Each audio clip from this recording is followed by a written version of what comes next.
राधे कृष्णा। जय बोलो सीता रामचंद्र भगवान की जय। श्री राम जय राम जय जय राम। श्री राम जय राम जय जय राम। श्री राम जय राम जय जय राम। श्री राम जय राम जय जय राम। जय बोलो सीता रामचंद्र भगवान की जय। जय बोलो राष्ट्रगुरु समर्थ रामदास स्वामी की जय। जय बोलो स्वराज्य सिंहासनाधिपति छत्रपति शिवाजी महाराज राजे की जय। जय हिंद, भारत माता की जय। जय बोलो हिमाचल पर्वतराज की जय। जय बोलो रुद्रप्रयाग संगम की जय। जय बोलो कोटेश्वर महादेव की जय। जय बोलो अलकनंदा मैया की जय। जय बोलो मंदाकिनी माता की जय। समर्थ ராமதாசருடைய வைபவம் சரியா இன்னைக்கு குருப்பிரயாகை அப்படின்னு நான் சொல்லும்படியான கோட்டேஸ்வர் அது பக்கத்துல இருந்தா சொல்லிட்டு இருக்கேன். ஏன் அது குருப்பிரயாகை அப்படின்னு சொல்லுவேன்னா, சுவாமி ஹரிதாஸ் கிரி குருஜி இந்த கோட்டேஸ்வர் கோவில் பக்கத்தில் இருக்கக்கூடிய அலகநந்தால தான் இறங்கி அப்படியே ஜல சமாதி ஆனார். அதனால குருவும் கங்கையும் சேர்ந்ததனாலே குரு பிரயாகை அப்படின்னு நான் எப்பொழுதும் சொல்ற ஒரு வழக்கம். யார் தலையில கை வச்சாலும் அவர்கள் பஸ்பமாகணும் அப்படின்னு சொல்லி நம்ம சிவபெருமானிடத்துல பஸ்மாசுரன் கேட்க சிவபெருமானும் அவனுக்கு வரம் கொடுக்கிறார்.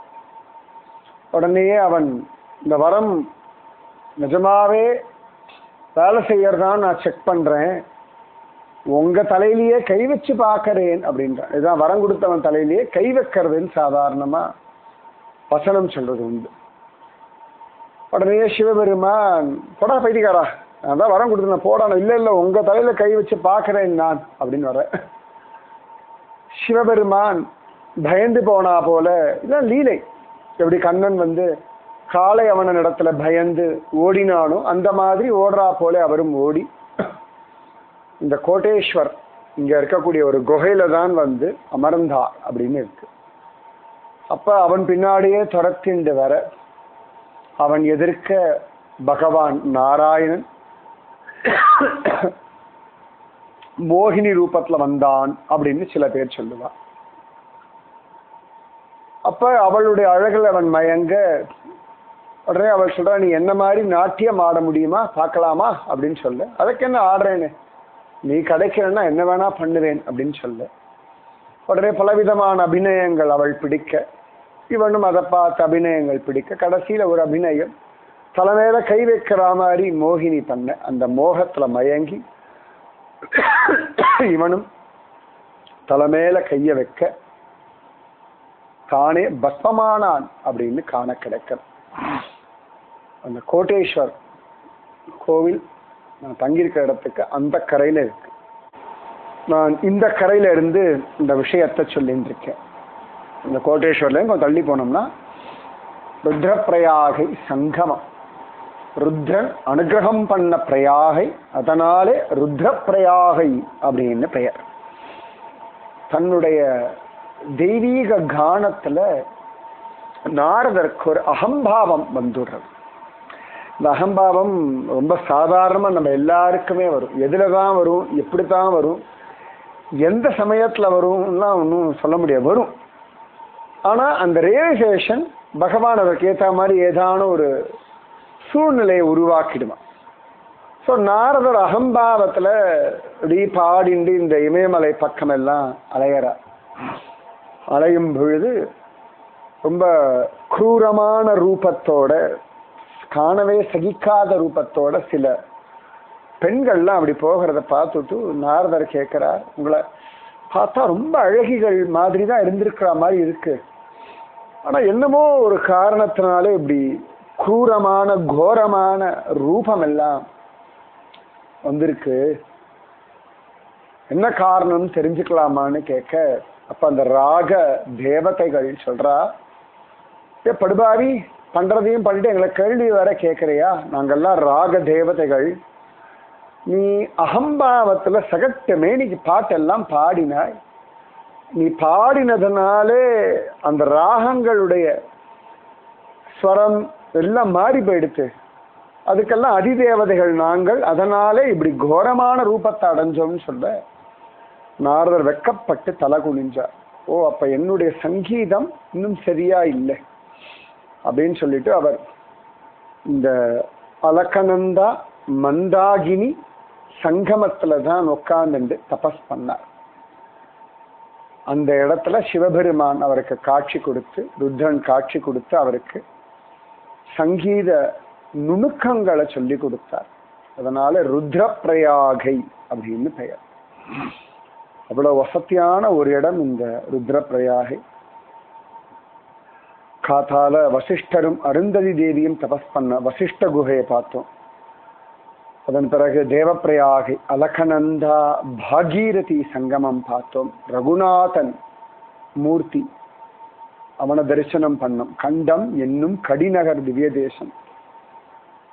அதன் பிறகு ருத்ரப்பிரயாகை சங்கமம், கோட்டேஸ்வர் தரிசனம், இதெல்லாம் பார்த்துட்டு இன்னைக்கு சமர்த்த ராமதாசருடைய வைபவம் சொல்லிட்டு இருக்கேன்.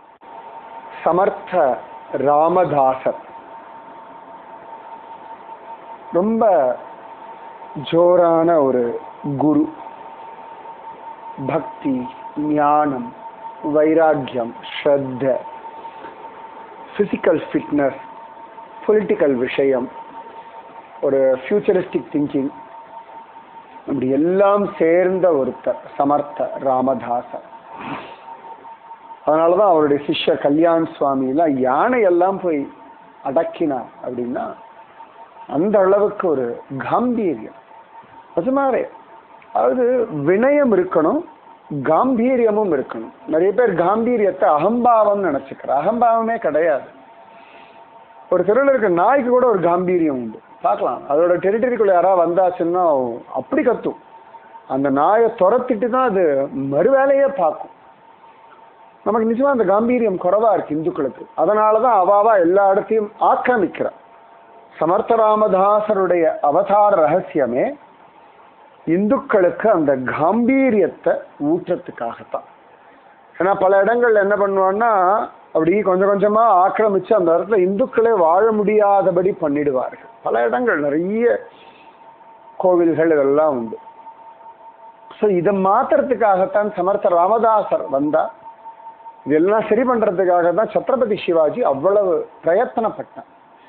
நிறைய பார்க்கலாம், ஒன்று பார்க்கலாம். எத்தனையோ கோவில்கள்லாம் நீங்க பார்த்தீங்கன்னா இந்த முகலாயர்கள் முஸ்லிம்ஸ் அவளுக்கு முதல் டார்கெட்டு நம்ம குழந்தைகளை கொல்லணும், ஸ்திரீகளை தூக்கிண்டு போகணும், நம்மளுடைய வழிபாட்டு ஸ்தலங்களை அழிக்கணும். ஒரு ஆர்ட் ஃபார்ம் தானே. அந்த சிற்பங்கள் கூட அவ்வளோ அக்செப்ட் பண்ண முடியாது.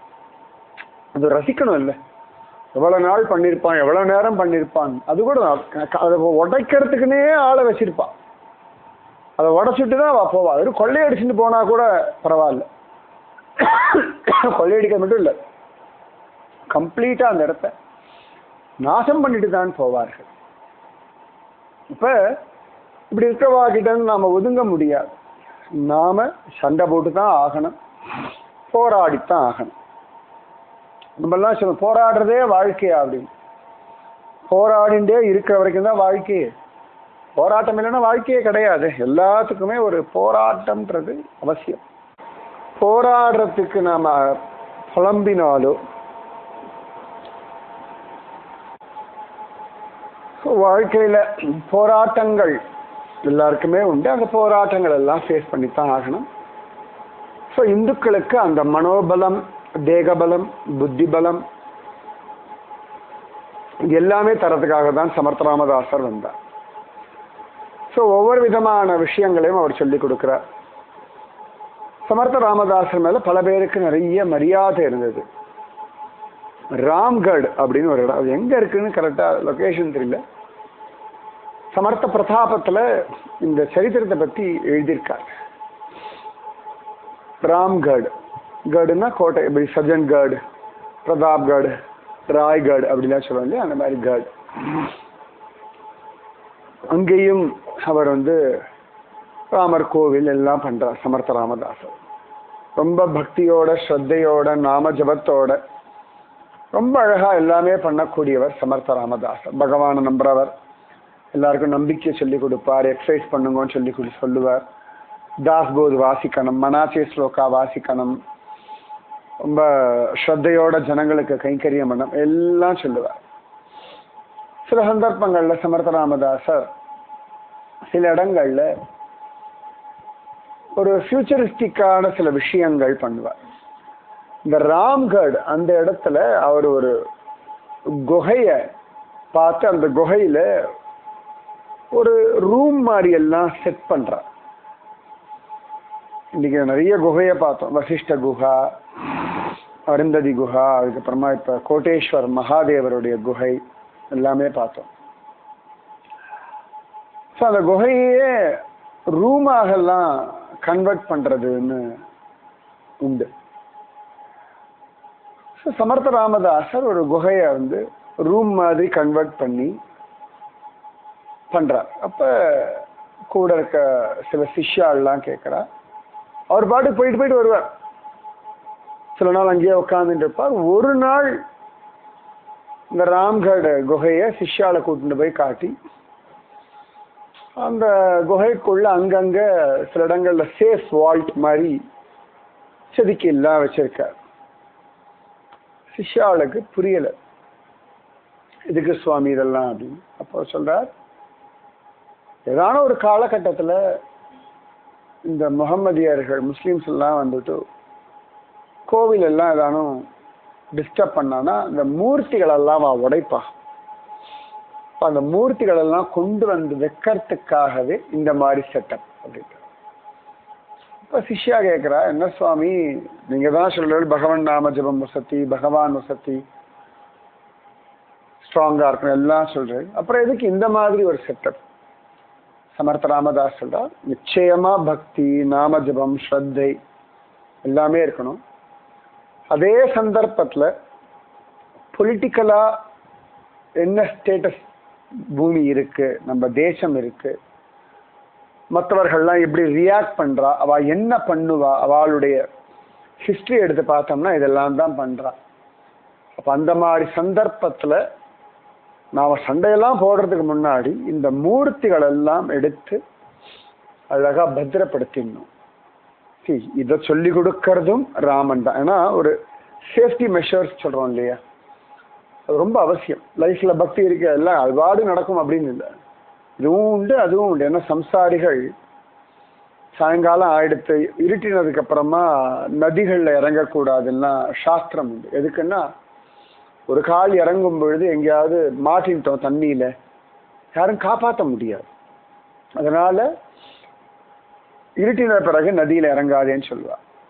அதே மாதிரி புதுசா ஒரு ஊருக்கு போறோம், ஒரு இடத்துக்கு போறோம், அங்க அந்த ஜனங்கள் எங்க புழங்குறாளோ அந்த இடத்துலதான் நதியில இறங்கணும்னு சொல்லுவா.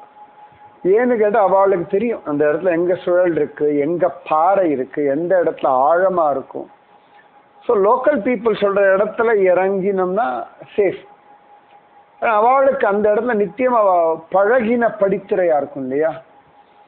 அதனால எல்லா விதத்திலையும் தன்னை காப்பாத்திக்கணும் அப்படின்னு ஒரு ஜீவனுக்கு தெரியணும். அது ஒரு தர்மம். இப்ப அரக்கு மாளிகை கட்டிட்டு துரியோதனன் பஞ்சபாண்டவர்கள் அதுலதான் இருக்க வைக்கணும் அப்படின்னு தீர்மானம் பண்றான். விதுரருக்கு இந்த விஷயம் தெரிஞ்சுடுறது. நேரடியா போய் துரியோதனன் கிட்ட இப்படிலாம் நீ பண்ணக்கூடாதுன்னா சொல்லது. ஏன்னா அவன் புத்தி அப்படிதான். அவன்கிட்ட பண்ணக்கூடாதுன்னு சொல்றதை விட நாம நம்மளை காப்பாத்திக்கணும். பர்பஸ் என்ன? நம்மளை காப்பாத்திக்கிறதானே. எல்லா இடங்கள்லயுமே போய் நீ எப்படி பண்ணலான்னு சண்டையெல்லாம் போடக்கூடாது. சில இடங்கள்ல ஒதுங்கடம், நம்மளை காப்பாத்திக்கணும். இது ஒரு தர்மம். இது உடனே பயந்தாங்கொல்லித்தனம், பலகீனம் அப்படி அர்த்தம் கிடையாது. சில இடங்கள்ல ஒதுங்கிடம், அவ்வளவுதான். ஒரு மதம் பிடிச்ச யானை ஓடி வர்றது அப்படின்னா நாமஜபம் பண்ணி எதிர்க்க கண்ட்ரோல் பண்றேன்னு போகக்கூடாது. நமக்கு அந்த கட்ஸ் இருக்கணும். நிறைய விஷயங்கள் இருக்கு. இப்ப கல்யாண சுவாமி போய் யானை தலையில போய் அடிச்சார் அப்படின்னா அவருக்கு அந்த பலம், தேக பலம், புத்தி பலம், மனோபலம் எல்லாம் இருக்கு. நம்ம பாட்டுக்கு ஒரு குருட்டாம்போக்குத்தனமா ஒரு காரியத்தை பண்ணக்கூடாது. அந்த சமயத்துல யானை பாகனே ஒதுங்கி போய் நின்றுடுவான். மதம் பிடிச்சிருக்குன்னு சொல்லி பக்கத்துலேயே போக மாட்டான். ஏன்னு கேட்டா அது அதோட கண்ட்ரோல்ல இல்லை, சொல் பேச்சு கேட்கிற புத்தியில இல்லை அப்படின்னு. அப்ப விதுரர் என்ன பண்றாருன்னா தர்மருக்கு சொல்றார், அப்பா காட்டு தீயெல்லாம் பிடிச்சதுன்னா மேல இருக்க மிருகங்கள் தான் மாட்டிக்கும், பூமியில வலைக்குள்ள இருக்கக்கூடிய எலி முயல்லாம் தப்பிச்சிடும் அப்படின்னு சொல்ல. இத கோட் வேர்டா வச்சுண்டு யுதிஷ்டன் இவ அந்த அரக்கு மாளிகை போன அன்னிலிருந்தே பள்ளம் தோண்டி ஆரம்பிச்சிடுவான்.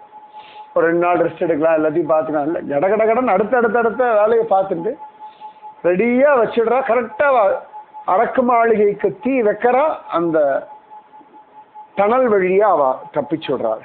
ஸோ பார்க்கலாம். இப்போ ட்ரெயின் டனல் இல்லாட்டி ரோடு டனல்லாம் போட்டா ரெஸ்கியூ ஆப்ரேஷன் சைடில் ஒரு டனல் வச்சிருப்பா. சம்டைம்ஸ் சில இடங்கள்ல ரெஸ்கியூ ஆப்ரேஷன் மாதிரி. இது ஒரு தர்மம். அப்ப சமர்த்த ராமதாசர் சொல்றார், எல்லாத்துக்குமே பி ப்ரிப்பேர்டா இருக்கணும், பயப்படக்கூடாது, நெகட்டிவா யோசிக்கிறதுன்னு இல்லை. ஓகே, இந்த மாதிரி ஆனாலும் அதற்கும் நாம தயாரா இருக்கணும். Life is like this. இப்போ ஹிமாலயாஸ்ல பார்த்தோம்னா அன்பிரடிக்டபிள். எல்லாத்துக்குமே ஆன்டிசிபேட் பண்ணிட்டே தான் இருக்கணும். லைஃபோடைய ரியாலிட்டி. நம்ம எல்லாருக்குமே நான் பக்தி பண்றேன், நாமஜபம் பண்றேன், டோட்டல் சரண்டர் பண்ணிட்டேன், இது எல்லாம் நிச்சயமா இருக்கணும். அதே சமயத்துல உள்ளுக்குள்ளேந்து சில விஷயங்களை இப்படி பண்ணா தேவலை அப்படின்னு தோன்றதா? Listen to your inner voice. அது ரொம்ப அழகா சொல்லும். பயப்படாதேன்னு சொல்லும், இந்த இடத்துல ஜாகிரதையா இருன்னு சொல்லும். நம்மளுடைய இன்னர் வாய்ஸை கரெக்டா கேட்க ஆரம்பிச்சிட்டோம்னாலே லைஃப் ரொம்ப சிம்பிளா ஈஸியா இருக்கும். Listen to your inner voice. அது ரொம்ப கிளியரா ரொம்ப ஜோரா சொல்லேன்னா, நமக்கு பயம் வர்றது மனசுக்குள்ளேருந்து. இப்போ மனசுல தைரியம் வரும்போது தான் இந்த பயம் போகும். மனசுல தான் சந்தேகம் வர்றது, மனசுல நம்பிக்கை வரும்பொழுது சந்தேகம் போகும். ஸோ உள்ளுக்குள்ளேருந்து ஒரு நெகட்டிவ் ஃபோர்ஸ் வருதுன்னா, உள்ளுக்குள்ளேருந்து ஒரு பாசிட்டிவ் ஃபோர்ஸ் வரும்பொழுது தான் இந்த நெகட்டிவ் ஃபோர்ஸ் மாறும். ஸோ உள்ளுக்குள்ளேருந்து தான் எல்லாமே. இப்போ தூக்கம் வெளியிலேருந்து வரல, உள்ளுக்குள்ளேருந்து தான் தூக்கம் வருது நமக்கு. உள்ளுக்குள்ளேருந்து தூக்கம் வரும்போது தான் தூங்குறோம். எழுந்துக்கிறது வெளியிலேருந்து இல்லை, உள்ளுக்குள்ளேருந்து தான் முழிப்பு வர்றது. ஸோ தைரியம், நம்பிக்கை, சந்தோஷம் எல்லாமே உங்க உள்ளுக்குள்ளேருந்து தான் திரும்ப திரும்ப திரும்ப திரும்ப திரும்ப திரும்ப வர்றது. இப்போ பூ மலரும் பொழுது அதோட ஃப்ராக்ரன்ஸ் வெளியிலேருந்து இல்லை, அது மலரும் பொழுது அதுக்குள்ளேருந்து தான் ஃப்ராக்ரன்ஸ் வர்றது. ஒரு ஃப்ரூட் இருக்கு, பழம் இருக்குன்னா அதுக்குள்ளேருந்து தான் ருச்சி வருது, வெளியிலேருந்து ருச்சி கிடையாது. ஸோ எல்லாமே அப்படிதான். பூவுக்குள்ளேருந்து மனம் போல, பழத்துக்குள்ள இருக்க ருச்சி போல உங்களுக்குள்ள இருந்துதான் உங்களுக்கான பதில்கள், நம்பிக்கை, தைரியம், உற்சாகம் எல்லாமே. சத்சங்கம் என்ன பண்றதுன்னா உங்க மனசை உங்களை உள்முகமா திருப்பது. ஸோ நம்ம வெளியில சுத்தி இருக்கும்போது நம்முடைய இன்னர் வாய்ஸுக்கு விலை கொடுக்க மாட்டேங்கிறோம். எல்லாரும் வெளியிலேருந்து வர சவுண்ட், வெளியிலேருந்து சொல்ற இன்ஸ்ட்ரக்ஷன்ஸ், இதுக்கு தான் பெருசா தீர்மானம் பண்றோம். நீங்க உள்ளுக்குள்ளேருந்து தீர்மானிக்கிற விஷயங்கள் மட்டும்தான் உங்களால ஹேண்டில் பண்ண முடியும். இப்போ கடைக்கு போய் செருப்பு வாங்குறோம், இந்த செருப்பு நல்லா இருக்கு சார், கரெக்டா இருக்கு சார், சூப்பர் செருப்புன்னு எல்லா கடைக்காரன் சொல்லுவான். ஆனா போட்டு நடக்கும் பொழுது நீங்க ஃபீல் பண்ற அந்த இன்னர் ஃபீலிங் இருக்கு பாருங்க, அதுதான் கரெக்டா இந்த செருப்பு ஓகேவா இல்லையான்னு சொல்லு. அந்த செருப்போட குவாலிட்டி, அதோட பைசா, சேல்ஸ் பர்சன் எல்லாம் செகண்டரி. போட்டு நடந்து பார்த்து நீங்கள் கன்வின்ஸ் ஆனால் மட்டும்தான் அதுக்கு வாங்க தோணும். பசிக்கிறது, சாப்பிட்றோம், பசி உள்ளேருந்து தான் வர்றது. சாப்பிட்டாச்சு, நன்னா சாப்பிட்டாச்சுன்ற ஃபீலிங்கும் உள்ளேருந்து தான் வர்றது. ஸோ சமர்த்த ராமதாசர் மனுஷாளுக்கு அந்த இன்னர் வாய்ஸ் இருக்கு இல்லையா, அந்த இன்னர் சென்ஸ், இது என்ன சொல்றதோ அதை ஃபாலோ பண்ண சொல்றார். ஒரு இடத்துல நடக்கிறோம், இப்போ மாடிப்படி ஏறுறோம், மலை ஏறுறோம், இறங்குறோம். அவரவர்களுடைய ஸ்ட்ரென்த், ஸ்டாமினா, ஸ்பீட் இதை கொண்டு தான் ஏறுறோமே ஒழிய மற்றவ வேகமாக போகிறான்னு போக முடியாது. இப்போ கூட நம்ம கோட்டேஸ்வர் இறங்கும்போது 3 குழந்தை இறங்கிட்டு, 2 குழந்தை பெரிய குழந்தை, அதுக்கு வேகமாக இறங்குறது, இன்னொன்று குட்டி குழந்தை, அதுக்கு அவ்வளோ வேகம் கிடையாது, அது இப்போ தான் நடக்கிறது. அதுக்கு இவா வேகத்துக்கு போகணும்னு சொல்லி வேகமாக போகிறது, பேலன்ஸ் போடுறது. உடனே அம்மா சொல்கிறாயே ஓடாத சோட்டு, நில்லு, நிதானமாக போகணும். ஆனால் அதுக்கு இவாளோட ஸ்பீடாக போகணும்னு ஆசை. அதோட காலுக்கு அந்த ஸ்ட்ரென்த்தோ அந்த கெப்பாசிட்டியோ அந்த ட்ரைனிங்கோ கிடையாது. உடனே அம்மா பார்க்குற இந்த சோட்டுக்கிட்ட சொன்னால் போகாதான்னு சொல்லிட்டு பசங்களிடையே நீ பொறுமையாக போங்கோ, அப்போ சோட்டு பொறுமையாக வரும். உடனே பசங்க ஸ்லோவாகும். ஸோ இதோடைய ஆசைகள் வேகமாக போகிறது சரியா, அதனுடைய கெப்பாசிட்டி அவ்வளோ கிடையாது. இதே மாதிரி தான் லைஃப்பில் பல சந்தர்ப்பங்கள் நம்ம மற்றவாளை பார்த்து கம்பேர் பண்ணிட்டு, புளியை பார்த்து பூனை சூடு போட்டுன்றதுன்னு இல்லையா, கம்பேர் பண்ணிட்டு நமக்கு கிடைக்கக்கூடிய ஆனந்தம், நமக்கு கிடைச்சிருக்கக்கூடியதான அழகான ஒரு பொசிஷன், ஒரு கம்ஃபர்ட் ஜோன், ஒரு லைஃப், இதை விட்டுட்டு இதை என்ஜாய் பண்ணாமல் அவளை பார்த்து புலம்பின்னு இருக்கும். ஸோ நம்மளோட இன்னர் சென்ஸ் அது ரொம்ப முக்கியம். ஸோ சமர்த்த ராமதாசர் அந்த ராம்கட் அந்த கோட்டைக்குள்ள குகையை காமிச்சுட்டு இந்த மாதிரி ஒன்று இருக்கு, செட்டப் பண்ணி வச்சிருக்கேன், if there is an emergency to this. உங்கள் காலத்துக்கு அப்புறமா பின்னாடி வரவாளுக்கும் இதை சொல்லிக் கொடுங்க, இல்லாட்டி கூட நாளைக்கு வேற எதுக்கான உபயோகம் ஆகும். இது அப்படித்தானே. இப்போ பன்றிபுரத்துலலாம் இப்போ ஏதோ அழகா ரெனோவேஷன் பண்ணுறேன்னு சொல்லி தோன்றா, உள்ளேருந்து பார்த்தா சத்ருபூஜை விட்டலன்லாம் கிடச்சிருக்கா. சத்ருபூஜை விட்டலன்லாம் அபங்கத்தில் பாடியிருக்கா, நமக்கு தெரியாது. ஆனால் இப்போ பார்த்தா பன்றிபுரத்தை தோண்டினா சத்ருபூஜை விட்டலன் தான் தெரிஞ்சது. ஸோ அந்த இன்னர் சென்ஸ் அது அப்படியே அடுத்த வாளுக்கு ஃபாலோ பண்ணுறதுக்கு சொல்லி கொடுக்காது. இந்த மெசேஜை அடுத்தடுத்த லெவல் கன்வே பண்ணுறார். இப்போ நம்ம ஜாம்பு போனோம், நம்ம எங்கே கூகுள் மேப்பில் தேடினாலும் சமர்த்த ராமதாசர் கல்யாணத்துலேருந்து ஓடி நட யாருக்கும் தெரியல. ஆனால் ஜாம்பில் போய் அவா கேட்டால் அவா சொல்கிறா இங்கே போங்க இங்கே இருக்குன்றா. அப்போ சமர்த்த ராமதாசர் காலத்திலிருந்து யாரோ ஒருத்தர் இந்த இன்ஃபர்மேஷனை இந்த இடத்துல தான் நடந்தது.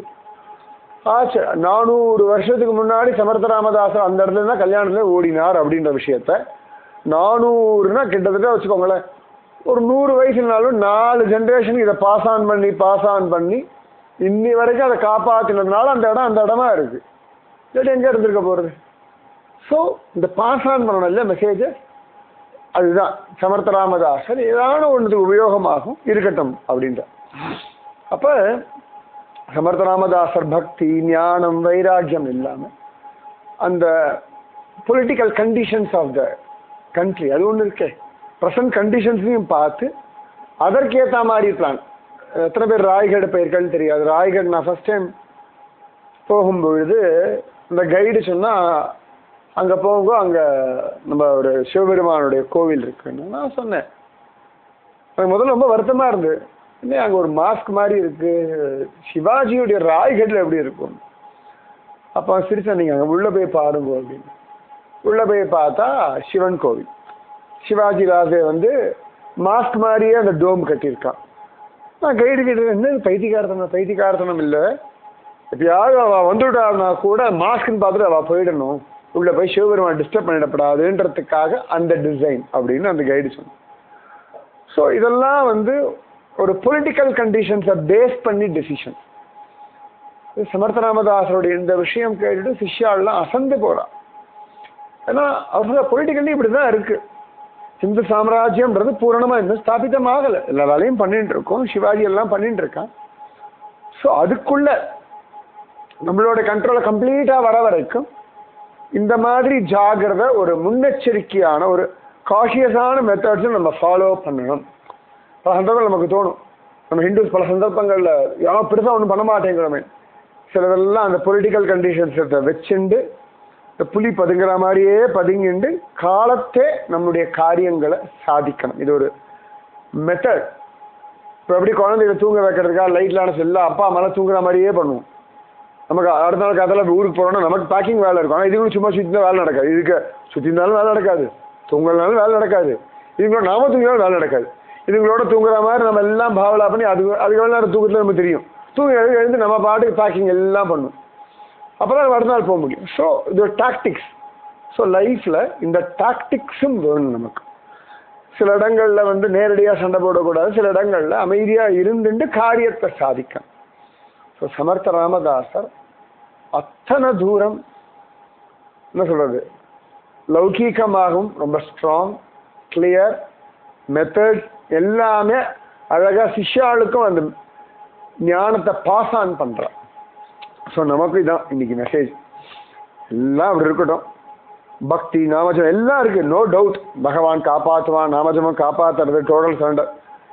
அந்தந்த இடத்துல சரௌண்டிங் சிச்சுவேஷன்ஸ் கண்டிஷன்ஸ் அதை பேஸ் பண்ணி அந்த டைமில் லைஃப்பில் எப்படி இருக்கணுமோ அப்படின்னு சொல்லுவோம் இல்லையா, B a Roman when you are in Rome, அவ்வளோதான். ஸோ the conditions apply, இதுதான். ஸோ உங்கள் லைஃப்பில் உங்கள் ஃபேமிலியாக இருக்கட்டும், ஏதான ஒன்றா இருக்கட்டும், எந்தெந்த கண்டிஷன்ஸில் how you have to react, how you have to respond, how you have to reply அப்படின்றத புரிஞ்சுப்போம். மீதி விஷயம் நாளைக்கு. ராதே கிருஷ்ணா. ஸ்ரீராம ஜய ராம ஜய ஜய ராம. ஸ்ரீராம ஜய ராம ஜய ஜய ராம. जय बोलो सीतारामचंद्र भगवान की जय. जय बोलो राष्ट्रगुरु समर्थ रामदास स्वामी की जय. जय बोलो स्वराज्य सिंहासनाधिपति छत्रपति शिवाजी महाराज राजे की जय. जय हिंद भारत माता की जय. जय बोलो हिमाचल पर्वतराज की जय. जय बोलो गंगा मैया की जय. राधे कृष्णा.